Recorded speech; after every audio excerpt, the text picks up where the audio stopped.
మీరు చెప్తున్న సత్యాన్ని ప్రచారం చేయడానికి, ప్రజల దగ్గర తీసుకెళ్ళడానికి ఏమన్నా సినిమాలు కూడా తీసే అవకాశం ఉందా? నా లైఫ్ ఇప్పుడు అనేక మంది మూవీలు చూసుకున్నారు. లైబీరియన్ మూవీలో నా గురించి మాట్లాడుకున్నారు, ఇండియన్ మూవీలో నా గురించి మాట్లాడుకున్నారు.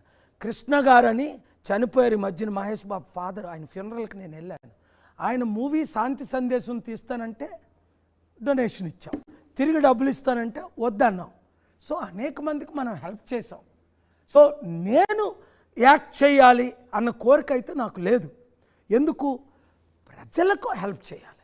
ఇప్పటికీ 2,10,00,000 మంది నిరుద్యోగులకి ఒక ట్రైనింగ్ ఇచ్చి ఉద్యోగాలు ఇచ్చాను. టోటల్ ప్రపంచంలో 40 లక్షల వితంతువులు ఆదుకున్నాను. 3,10,000 మంది అనాథులకు డాడీని అయ్యాను. 7 కోట్ల కుటుంబాలు, ఎక్కువైతే 6 కోట్లు ఆంధ్రాలో, 4 కోట్లు తెలంగాణలో, 10 కోట్ల జనాభాను ఆదుకోలేనా?